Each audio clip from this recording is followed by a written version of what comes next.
What is up, BattleBots, Robot Wars, and BuggleBots fans alike? Hardcore Kid here with another episode of the Hardcore Podcast. It's 98 degrees here in New Jersey, and things are only getting hotter. Oh my god. In fact, things have gotten so hot that robots are just bursting into flames in tonight's episode. And to keep the fire burning, I have my co-host, Otaku Nate. Oh my god, as if it couldn't get any hotter, man. You've got so much fire in tonight's episode. Don't remind me about just how sweltering it is out there in Jersey. Don't worry, I got a bag of ice and a bottle of Poland Spring, and I have some snow saved up in my freezer. Oh, so you like DW in that one episode of Arthur? Hell yeah. Keeping all the snow packed away, just in case. You know, she kept a snowball in the freezer because... Just for emergency's sake. So, joining us tonight, making his return to the Hardcore Podcast, he had arguably the best match of the season so far, when he went up against Blacksmith with Sawblaze. It's the returning Jamison Go. Hello, hello. You want to talk about being on fire? You should have seen Al Kindle stare at me after the match. Oh, we'll get to that moment. Oh, goodness gracious. Yeah, it was... I gotta say, like, I would not have wanted to be a judge in that match, because... Oh. That was... I love myself a good back-and-forth match, but who knows how it could have gone. But before we talk about the matches, JMO, the last time you were on BattleBots, you were in the main event against Tombstone, and you got tombstoned. What was the damage report following that match? The damage report, so I guess I'll start with the first noticeable loss of functionality. Kind of a sad thing. Usually Sawblaze is pretty reliable, but usually Tombstone hits a lot harder than other robots. So basically what it came down to is Tombstone hit us so hard that our electronics, which are mounted on shock mounts, actually moved enough to pull out a bunch of cables. Oof. So we lost one bullet connector on our drive motor for that side, and it actually one of the sensor cables, and it has one of those plastic locking tabs on it, and still, even though it was mechanically held together with stuff, it ripped it out and actually broke the tab off. So it's an incredible amount of force, and that wasn't even the blunt of the hit, right? It's transmitted through all the frame pieces, and the plow is already shock mounted as is. Tombstone has a phenomenal amount of energy going through that blade. They call him the king of kinetic energy for a reason. There's a reason why he's one of the he's probably the greatest heel on BattleBots. I don't know. There's Charlie Dangerfield. He's the greatest heel on BuggleBots. When BuggleBots, by the way. Yeah, when? I estimated around early September. No, late September. Somewhere around there. Yeah, I was watching that match with my folks, and Dad's watching, and he's going, "Why doesn't he bring the saw down? He had a chance to bring the saw down, he would have won." You have to wait for a good hit. Yeah. That's right. I come from the John Reed school of overhead hitting things, so I had to wait for a good hit. Although, to be honest, I kind of wish I did that, not for damage, but just to try and get that kind of clamp bot pin. You know what I mean? Yeah. Because what you always have to keep pressure on Tombstone. If he gets away from you and gets that blade going, it's you gotta come up with something from there. Yeah. Hold that thought for the main event. Oh, yes, we will. Yeah. The main event of this evening is Tombstone versus a Tomb clone. It's Tombstone versus Rotator, and Tomb clone? It's not a clone. It's got the same kind of two-wheel drive horizontal blade spinner thing. Well, like when it's wheeled in the two discs, I don't consider it a Tomb clone. But it was in its Tomb clone state with the bar spinner and the two-wheel drive. But I don't know. I call it a Tomb clone. I think I don't know. But actually, the real story behind the main event is that Rotator won Most Destructive last year, and Ray was not happy about this. So we got those bastards. we got the main event, which is Tombstone wanting to prove that he is still the most destructive robot in BattleBots. And we'll get to that match when we do. But before we cover that match, we must cover the bonus match that we finally got on the Science Channel. It's Fuzzy Malden's Texas Twister versus Axe Backwards, and what a bonus match this was. Did you Indeed. see it? It was. I did see it. I saw it on YouTube.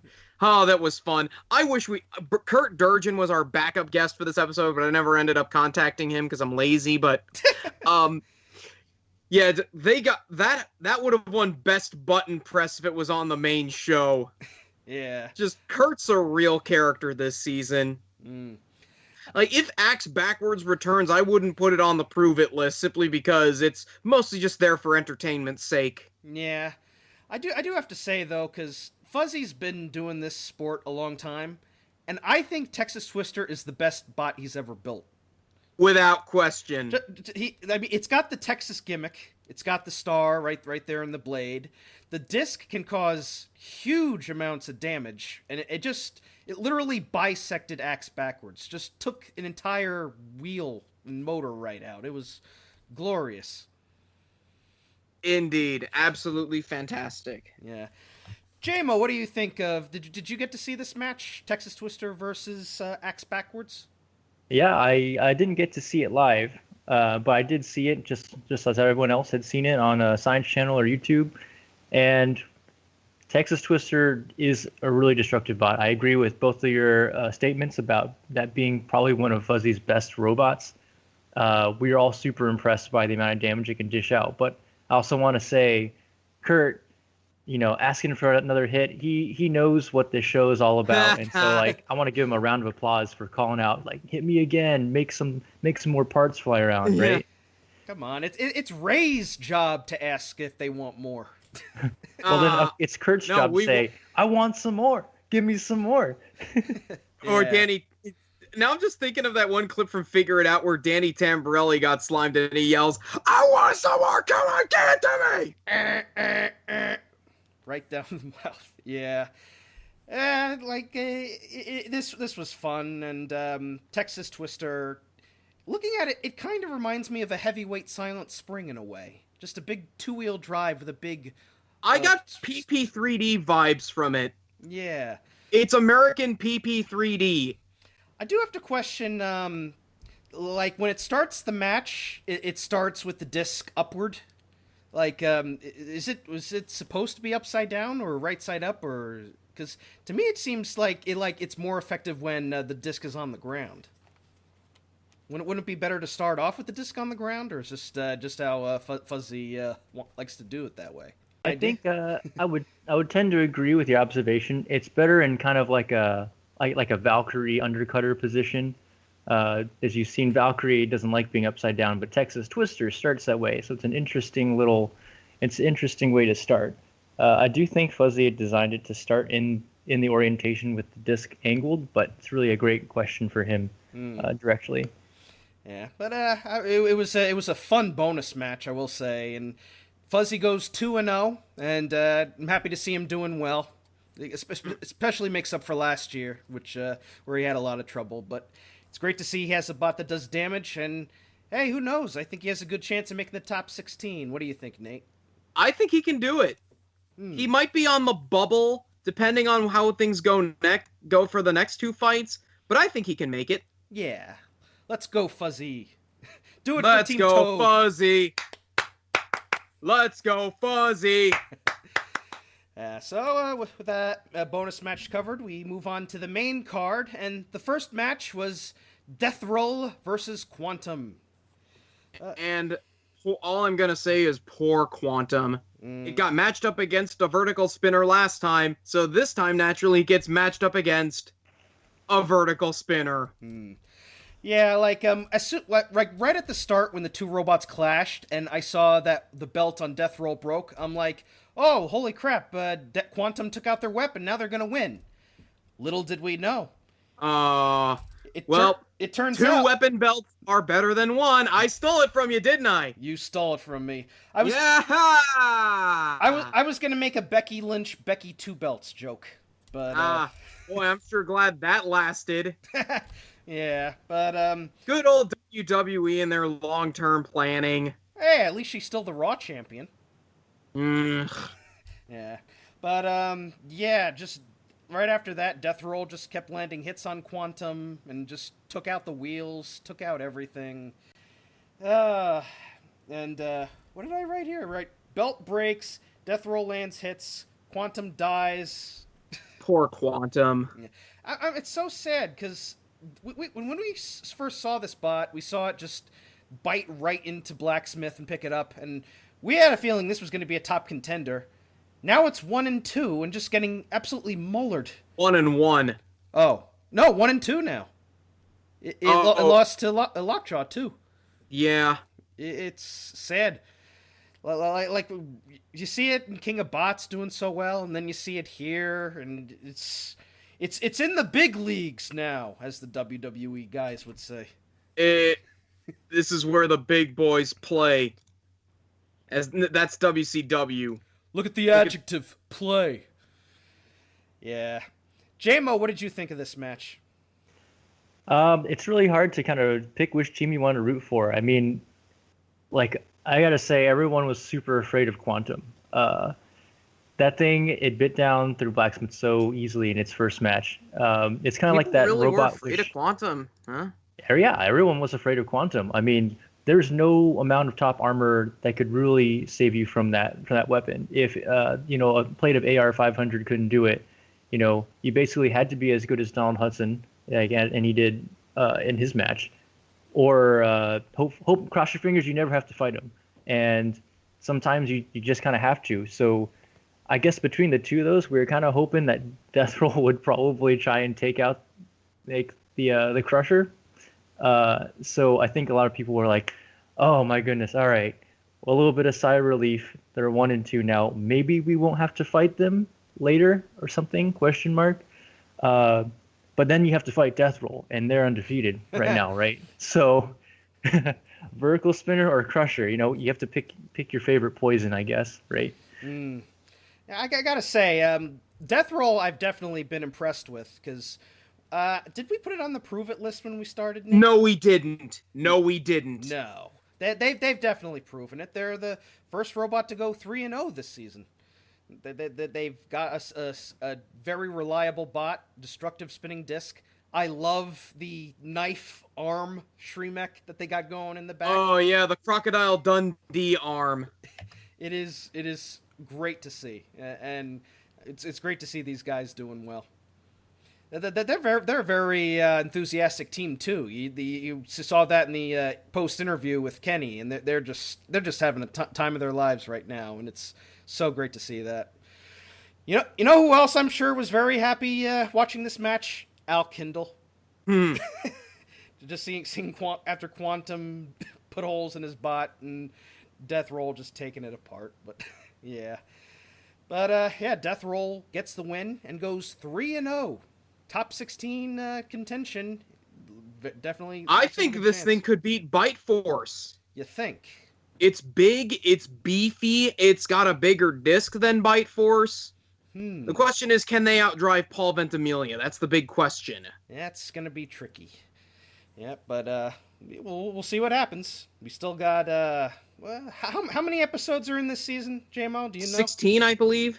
I believe it's in the 16 count. All right, so we're about halfway through. And the next episode, I believe, is the Desperado tournament. Yes, it is the Despacito tournament. Yeah, because they showed a promo right before the main event, and they just showed like all highlights, and it's like, yeah, the next episode's gonna be the Desperado tournament. So Despacito tournament. It's the same thing.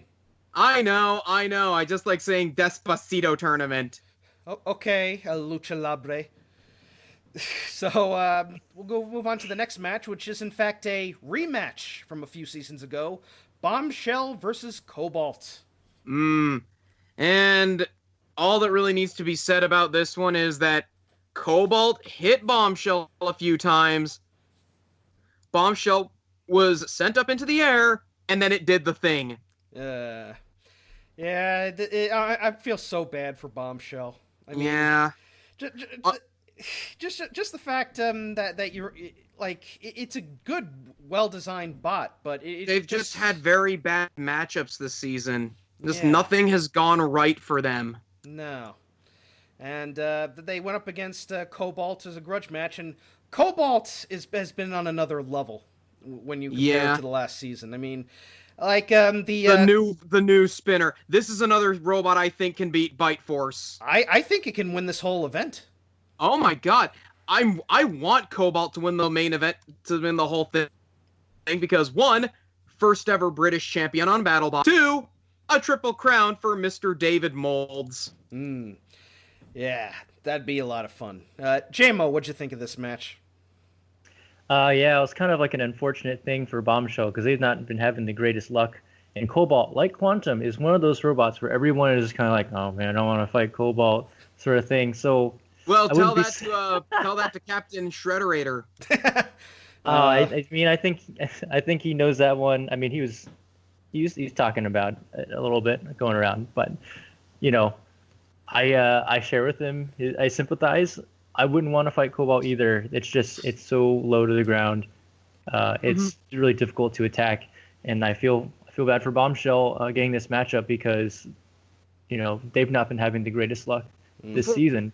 When I came over to talk to them about kind of what their strategy was going to do, what are they going to do? They're like bouncing between, we might try, the height adjusting horizontal that they've tried before, or are they going to try something completely ridiculous?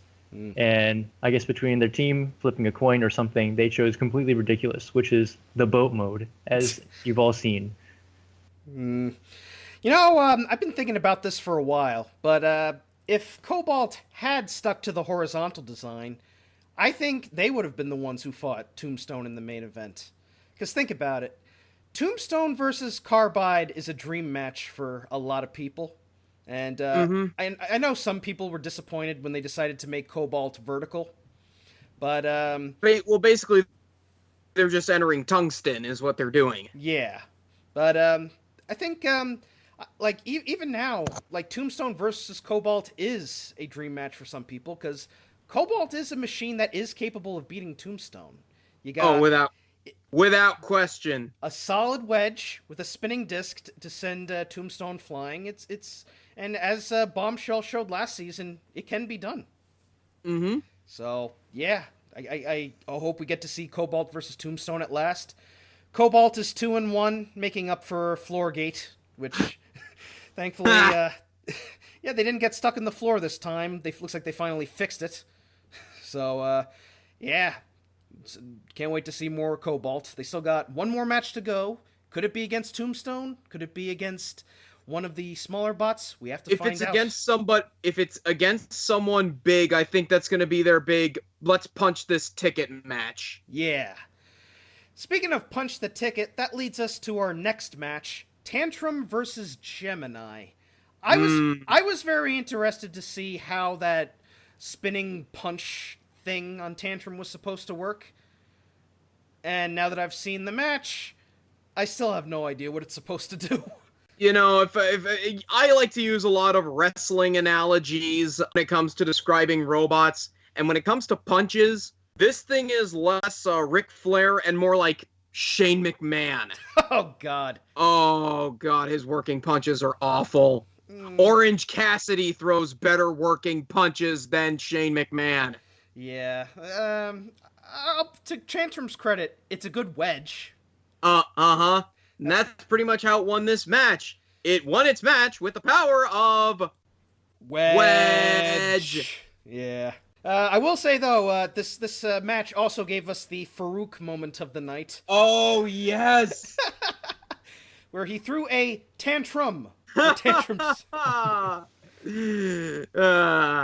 That's probably going to be our Farouk moment of the series. Maybe. He had some good ones. I love his was it the Abraham Lincoln joke where he said he should have learned to duck. Yeah, that's from Robin Williams' famous Night at the Met routine. Wow. Hey, you like to play, Mr. Lincoln? Duck. Yeah. So, JMO, what do you think of Tantrum against Gemini? Well, yeah, it was hard to kind of tell what the puncher could do. You could tell it was contacting Gemini because there's some kind of really wide scrapes underneath the robot. But I wonder if those orange things that move on the disc rail, I wonder if that was actually keeping the disc from touching the underside of the Geminis. It certainly does. I wonder if that's supposed to be its streamech or something. Yeah, it's related to the streamech. It's kind of like how like a OG Biohazard used to self-write before you had the wedge flaps. It's kind of like that. So that's used for self-writing. But I wonder if it actually got in the way of actually hitting the Gemini. It's supposed to spool up. It's a brushless motor built inside of that weapon, and instead of having to accelerate the robot to get a good bite, it tries to accelerate the disc to get a good bite. That's how it's supposed to work. We were talking about this last night, and I said that Tantrum was like 101 if it decided to put a disc on its spike. It's very much like a mixture of 101 and King B from Classic Robot Wars. Yeah, it's kind of a strange hybrid, but either way, Tantrum won the fight. And, like it's still even with the kind of handicap of the weapon, it still managed to get some good slams in on both Geminis. One of the Geminis kept stopping and starting here and there. And yeah, I have a nickname for Gemini. What's that? The robot that couldn't get out of its own way. That's a good way of calling it. You know, I just realized too. Robot Wars and BattleBots now have two shows that have a robot named Gemini and a robot named Tantrum. Remember Tantrum? T2? Oh yeah. Tantrum got screwed by the gauntlet. No, the trial. It got screwed by the trial, and it also got screwed by the judges against Dark Destroyer. Yeah. What is wrong with these judges lately? Well, we'll get to that. Yes, but Tantrum gets the win, and yeah, I don't know. I think this is their first match. They'll probably have 3 matches down the line. So they'll probably have more. Yeah. So the next match, Lockjaw versus Duck, or as Chris Rose likes to call it, Donald versus Duck. Ha ha! Quack quack! Sounds like ye leg laid. This match really Duck is a solid bot, and Hal Rucker's a great driver. I love Duck. Me too. My dad's a fan of Duck. Your mom is not a fan of the Duck. But, yeah. How dare you, Mrs. Milbank? But this match really exploited the big problem with Duck, and that its weapon really doesn't have much reach to it. Mm-hmm. They had its bill is way too narrow. No, like they had a lot of chances to get underneath Lockjaw. It uses the weapon, but it can't lift anything. Exactly. Yeah, and a lot of people watched this match and they thought Duck was screwed. No, it wasn't. It wasn't. Because sure, it got under Lockjaw several times and it couldn't flip it over. I think if the wedge was a little more slanted instead of being a flat wall, it would have been a lot easier for Duck. But as it stands, I think Lockjaw won this match. Had this one fair and square. No. Yeah, I say, well, it was a unanimous decision because, yes, Lockjaw's weapon died, but they were the ones who did all the damage. Duck never really did any efficient damage or flips with the weapon. I mean, they have that little spike on the top of the beak, like a little alfalfa cowlick on top, but that didn't do anything. It was really Lockjaw won on damage. Mm-hmm. Yeah. JMO, what do you think of this match? Yeah, I think people say it's controversial, but I think that the result came out kind of how we would expect. the thing that we have to remember is that a lot of the damage score is things that's caused by the active weapon, which in this case is, well, LOCKJAW doing damage to Duck, I think. Duck using the plow to really slow down the weapon and LOCKJAW burning up is questionable, if you could call that Duck's active weapon usage. I don't think that was Duck's active weapon, not in the slightest. Exactly. So keeping that in mind, it's really hard for Duck to score damage points. And whether you want to talk about like control and aggression, I think those get a little bit more dicey, but in terms of damage, it's hard for Duck. So you look at it purely by that standpoint, LOCKJAW will probably win. Yeah. Yep, so, but LOCKJAW did get the win on the judge's decision. What do I have here? Like, LOCKJAW, like, it's had some, like, it's done some damage, but it really looks like the reliability issues have been showing this season. Like, we saw it at the Las Vegas event where it smoked out, and then it smoked out here. Like, this thing is just kind of, like, it's 2-1, but how long can this thing keep going before it just completely just blows up?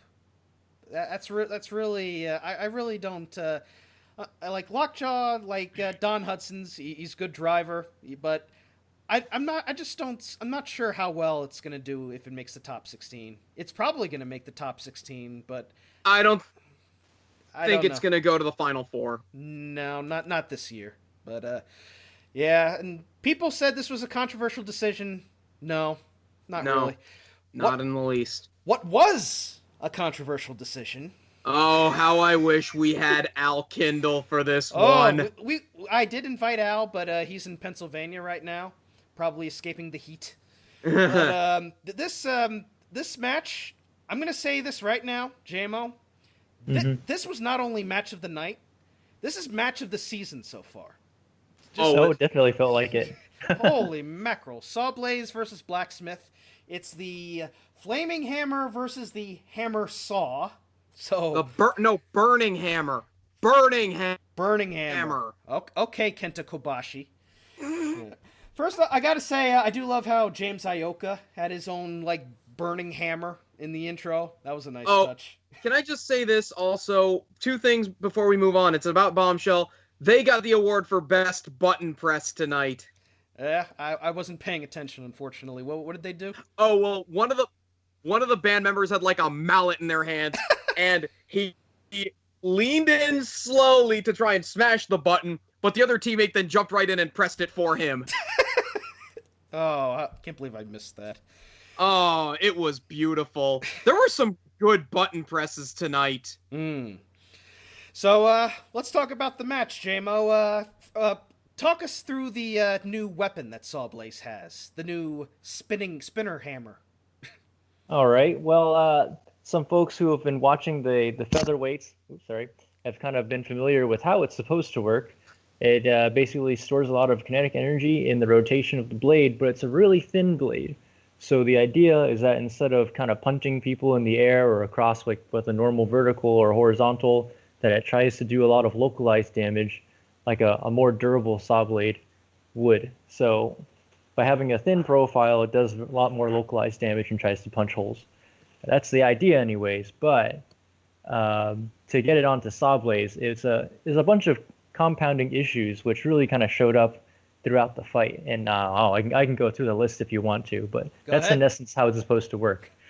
All right, let's start with the first one. Okay, so I made a post earlier in the very beginning of the season about how we broke our sprocket on the arm.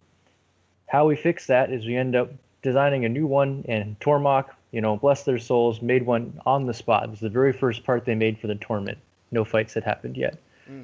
However, it was a larger sprocket. So our normal chain ratio for the arm went from something that was really big to something that was really small. It was almost 2-to-1 instead of, say, like 3-to-1 or something. So that means that it's really easy to actually take the arm and drive the gearbox backwards, which we needed that resistance in order to keep the arm down. So automatically, it's really, really easy to wheelie now. And with the added weight on the back, it only makes it worse. So this thing was really, really difficult to drive, more so than Megatron or more so than it was in testing.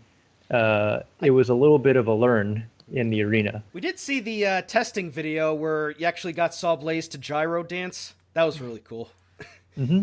And I posted another one, like the day of, yesterday morning, where we're actually just trying to throw the arm to see what would happen. And we managed to flip ourselves over just by running the arm without actually moving or anything. So it's kind of like it has chomp problems. And I know everyone is going to go crazy about that. No. It's got chomp problems, guys. No, Right. at least you're able to self-right, no problem with it. Oh, it's a lot faster in that sense. Yeah, and actually that was the first time we really got to try the self-righting too. So there are several moments of panic in that match. It's like, oh, first, we drove up Blacksmith and flipped over and did this cool move. We actually hit him with the disc when we were falling over, and then self-righted. Did it twice. We almost got stuck in the screws. A Scorpios moment there. That was really scary. Some combination of hitting it shifted us over, Blacksmith ramming us, and the screws reactuating got us out of that situation. So that was a close one. But and another thing about this weapon is we talked a little bit about in the earlier season how we hadn't quite dialed in the settings for the big blade yet. It was kind of like the rotator match. The saw blade was really difficult to get up to speed, and while we fixed it for the Tombstone one, the big blade having more inertia was still really, really hard to get up to speed. We played with all of these settings. We almost hogged a test box for the entire evening, all the way up to midnight. We still couldn't get it to work. Our best spin-up time was like 18 seconds, which is terrible. As a result, which normal driving style was I keep it real low or I leave it off with the featherweight, we had to keep it on the entire time. So we have that reverse gyroscopic force trying to flip us over as we're trying to do everything else. So we tried to maintain it at a constant speed of about 40% of the max velocity that it can have, and we tried to attack Blacksmith with that. So it's only not even half power for the speed of the blade. So maybe it'll be better, maybe it'll be worse. There's a lot that could possibly happen throughout the season. So did the disc actually just break down? Because it looked like it just completely stopped towards the end. Yeah, so what ended up happening is sometime in the match, probably closer to the end, one of the belts actually walked over. So we have redundant belts, two that go from the motor to an intermediate hub, and then two from that hub to the actual blade, and then the belt that was in the middle, closest to the other belt, actually skipped over a notch, and just wrapped in with the other one. They got a little too cozy there. Now, it's interesting, like how that happened. I think I have a theory, is that there's a point in the match, probably maybe somewhere in the 50 seconds remaining, where Blacksmith throws the hammer and it lands in the spot. Now, it's not enough for Blacksmith's hammer landing in the spot to make the belts derail, but then I throw the arm, and Blacksmith's hammer actually shifts over a little bit because it's contacting the arm. And I think one of their little prongs just pushes the belt over when I actually actuate the arm. So he did a number on you. Well, like I said, it was both of us combined, if my theory is correct. So him just hitting there isn't enough to disrupt the belts, but he needed me to push him over with the arm to actually walk the hammer across the belt line to move anything over.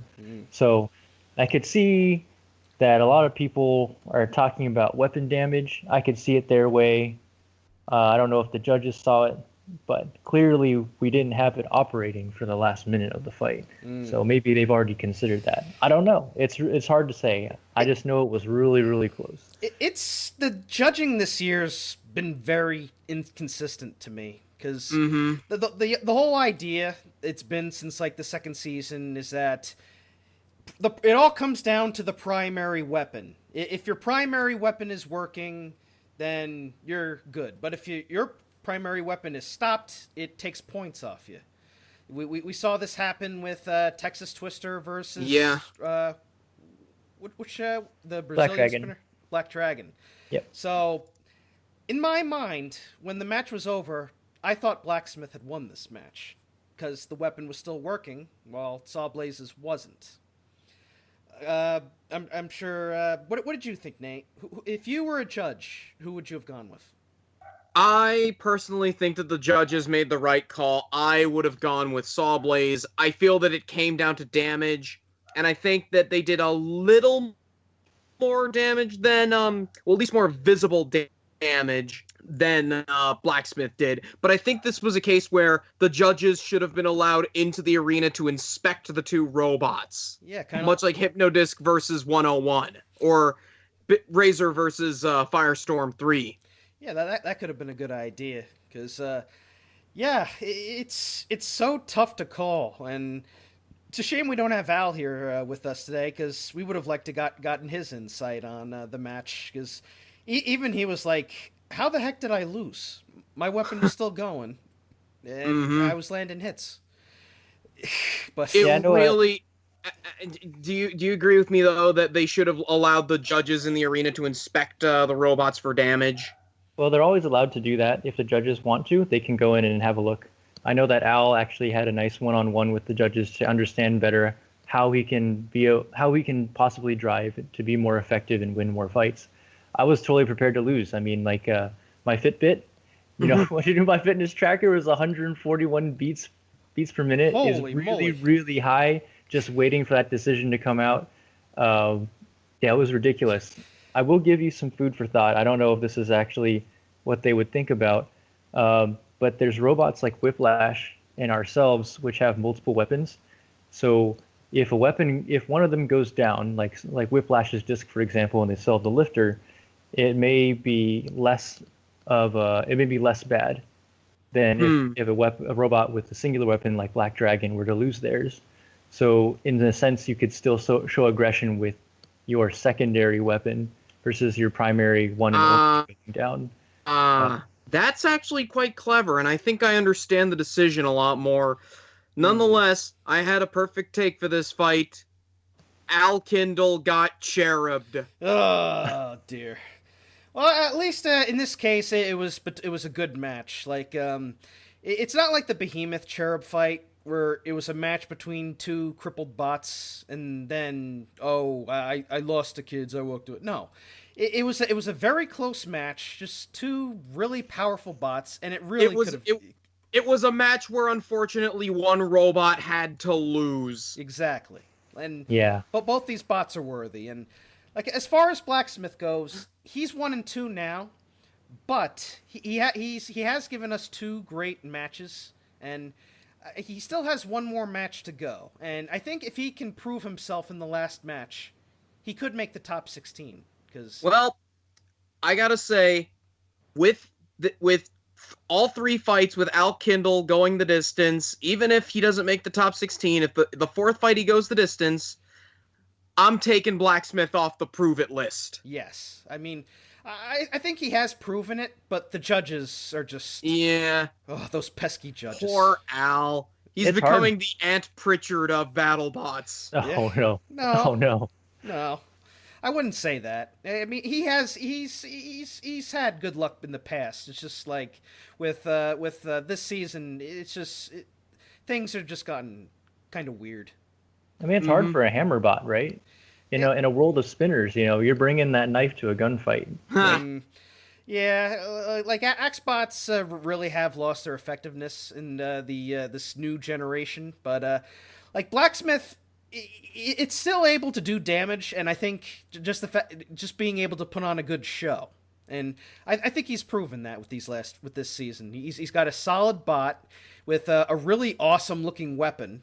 And he's had some good slobber knockers with Kraken and Sawblaze, and if he can squeeze in a win and go and join the 2-2 league, hey, who knows? He might make it. But we must see. Yeah, and he's got a toy too, so I'm kind of jealous. Well, I can't wait to get that toy. You need to get that toy. It is actually my favorite Hex Bugs out of the entire series. That hammer is almost like it's as real as the real Blacksmith. It's so fast. It's so fast, and the head doesn't come off.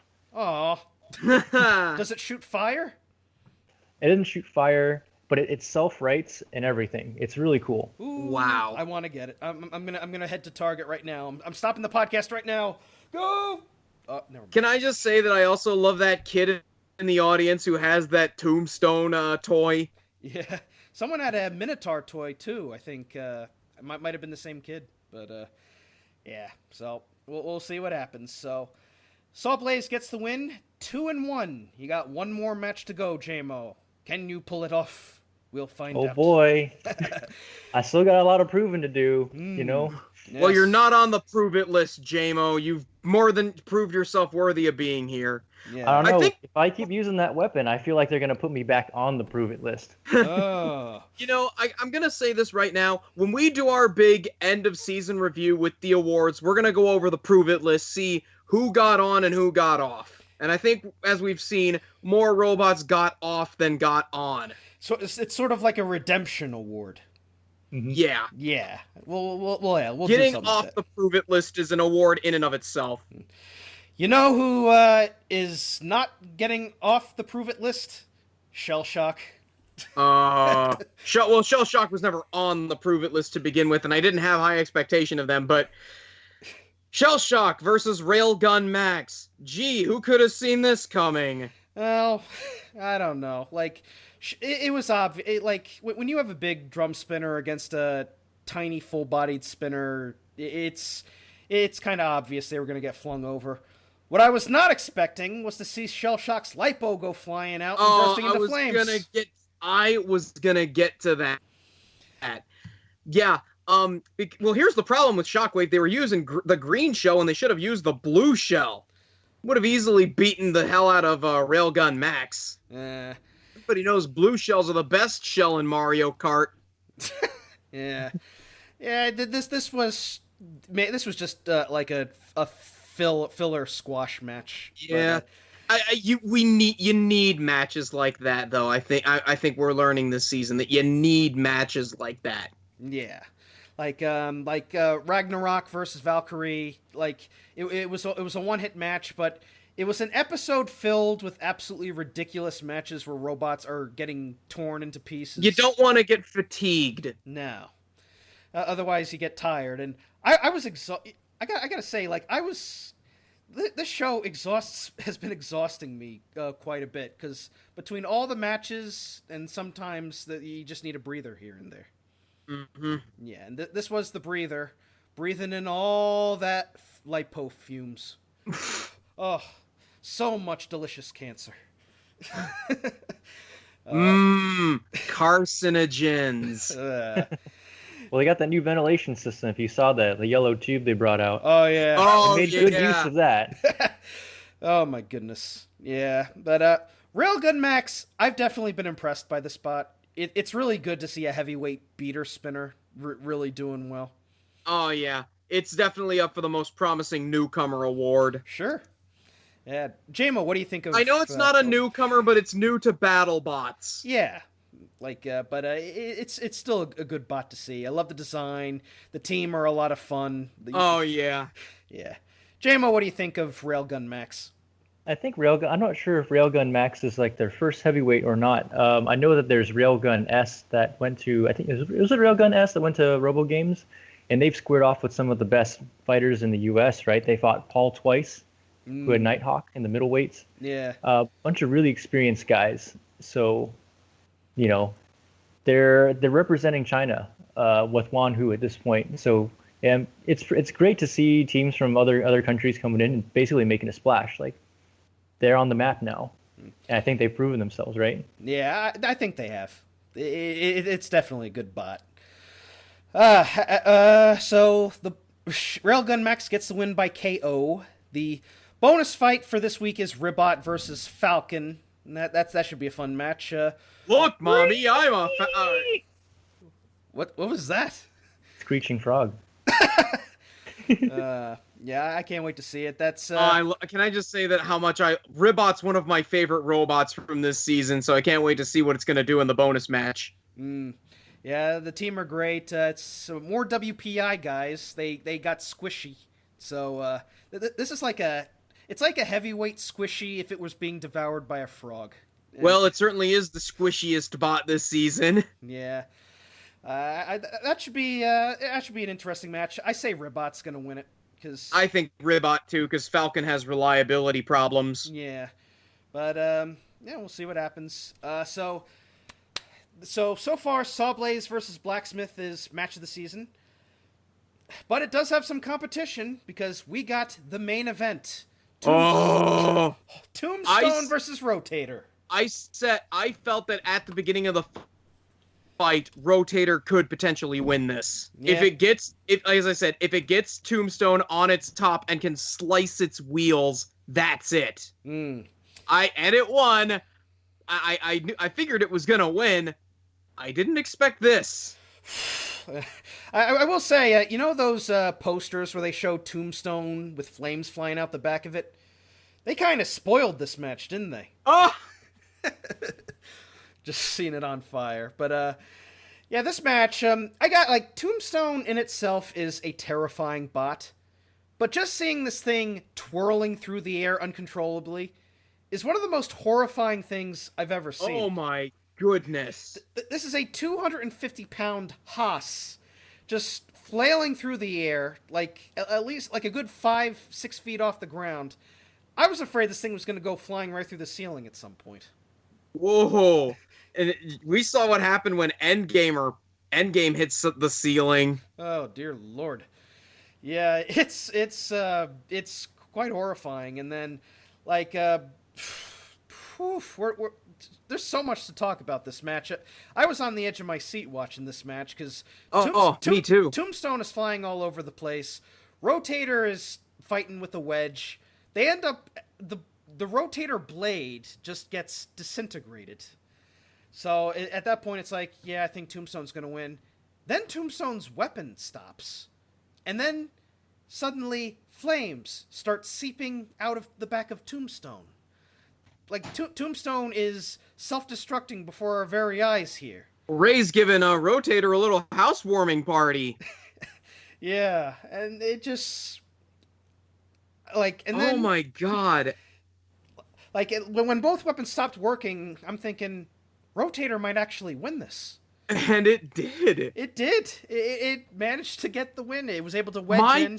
My jaw went unhinged once the fight was over. Oh, it was... I wrote here, the king is dead, sad face. Well, he's not necessarily dead, but it's just a case of where he sort of incinerated himself. Well, there is some good news, though, because Ray did make the right decision. He brought 2 versions of Tombstone to this event, so... Even though this version melted, he can still use that new model for the next match. But whatever it may be. Yeah. But holy crap, this was a spectacle. I want to say that Rotator is off the prove it list, but I think it's gonna need one more fight in order to get it off. Yeah. JMO, sorry we left you hanging. What'd you think of this match? Oh, that's totally fine. I got a few thoughts. First and foremost, the circle of suck is complete. The circle of suck. The circle of suck. Sawblaze beats Rotator. Rotator beats Tombstone, and Tombstone beats Sawblaze. Oh, the Tombstone of suck, like that's certainly new. Or certainly lost to. Maybe it's the better way. Otherwise, you can have the parallel to that circle is the beat circle or something. I don't know. Anyways, the circle of destruction. Something to that effect. So it's an interesting situation that we've got going on here. Who knows what's going to happen? But man, it's really interesting. We went up to Rotator. A lot of people went up to Rotator afterwards and like, dude, wow, congrats! Like that was amazing. And we actually learned how to build a better wedge from talking to Rotator of all robots. Talk to the horizontal spinner. It's just 1/2-inch titanium. That front was magical, right? I think we got a magical armor. Titanium. Plot armor. It has plot armor. Yeah. Well, we'll see if that plot armor holds up to the rest of the season. Yeah. Yeah, we'll see. yeah, maybe some possible upgrades for Sawblaze next season is to take a book from Rotator's design and go with some half-inch titanium in the front. But yeah, when the robots, they lost when Rotator's blade broke. Is when he was spinning around, actually hit Tombstone's blade, and Tombstone lost his tooth. So the robot starts shaking. When he's at full speed, it's hard to see, but he's vibrating a little bit, and Rotator's blade is mostly gone. So after that, Ray was talking about how it shook the whole robot. That's when it really started, when the two blades collided. And Rotator, having just really a sliver of that blade left, they actually got stuck on the floor maybe twice. And they used the blade to shake themselves off the floor. Crazy. Wow. Crazy. Yeah, this Tombstone, we know it is beatable, but the big question is when and how was it going to be beaten? And I think that this season Tombstone is at its most vulnerable. Yeah, the bots have definitely gotten tougher. Rotator was just that one big solid brick it just couldn't break. But yeah, Rotator goes 2-1. Tombstone is now 2-1. Sawblaze is 2-1. Cobalt 2-1. Gemini 0-2. Tantrum 1-0. Duck 2-1. Lots of 2. Lots of 2-1s. Stop it, man. What? Lots of 2-1s. 1-1s, 2-1s. There's a lot of impressive bots. I still want to see P1 in action before the season's over. I want to see a front hinge flipper work on BattleBots, damn it. I think Tim Rackley said they left after that match against Sidewinder, didn't they? Oh, brother. Well, I don't know. But strangely, I think Death Roll's the only 3-0 robot so far, isn't it? I think I think so. I mean, Bite Force is 2-0, but we don't know what happens next. Yeah, and I'm sure there's been some dark matches we haven't seen yet. So yeah, I want to see Electric Ray in action. That'll be fun. if it's Tombstone versus Electric Ray, that would be hilarious. like Ray said in his interview, the only thing that can beat Tombstone is me. So well, Ray, you certainly are the master of self-fulfilling prophecies. Yeah, so that covers episode 7. It started off kind of slow. There were a few matches that were not a whole lot happened. The Lockjaw versus Duck match, it was a good back and forth. The Blacksmith versus Sawblaze match, still I consider it match of the season.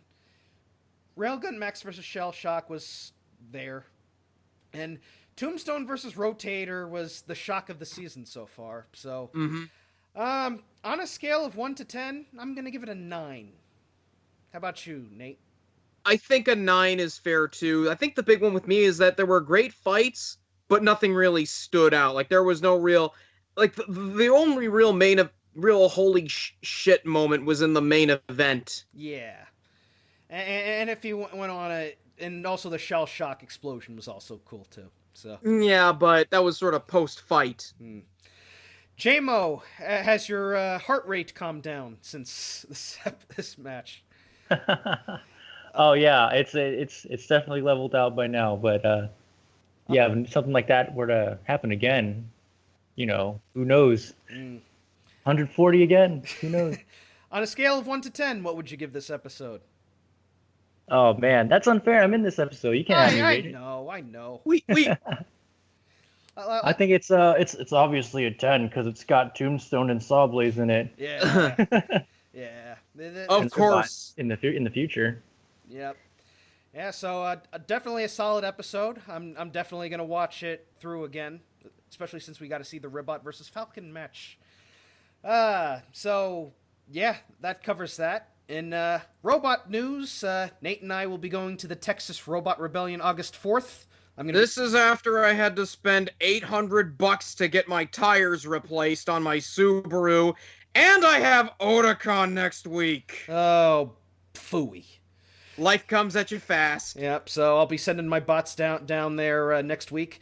Also, and this is a little plug, for any of you who are fans of the Pennsylvania Bot Blast and are sad that it's not happening, fear not, because Jeremy Campbell, the owner of the event, is having a new event coming up September 14th. It's the Raymore and Flanagan robot fight at the Raymore and Flanagan in Wilkes-Barre, Pennsylvania. Wilkes-Barre. Wilkes-Barre. We bear bears. But yeah, it's a Beetleweight. It's a one-day Beetleweight event. If you want to see bots like Mondo Bizarro, Silent Spring, and Thunderchild competing, we'll be there. I'll go to that with you. Yeah, sure. Great to have. It's going to be a fun event, and it's going to be in a Raymore and Flanagan, so there's going to be plenty of couches to sit and lay on. Much better than KFC Death Camp, right? Yeah, that'll be fun. But yeah. Definitely a solid episode. JMO, any plugs or shout-outs? Before Well, first I want to say good luck in Texas, man. Thanks. Hope you kick some bot over there. Yeah. And thanks for having me on your show. It's really been a lot of fun, and I love listening to you guys. Thanks. And of course, thanks to our sponsors for supporting us. Woo! Yeah. Yep, so next episode is the Despacito tournament, as Nate loves to call it. And we'll see which bots will be competing. They don't have a list yet, but we'll find out eventually. Maybe next Thursday. Maybe it'll be a surprise. Who knows? But until next time, well, we'll see what happens. And hopefully Al will get his win back, because I think he definitely deserves it. But until next time, I'm the Hardcore Kid. I'm Otaku Nate. And I'm Jamison. Hi, JMO. Hey. Bye, JMO. See you guys. Thanks for having me. Peace out and cease. You get to burning.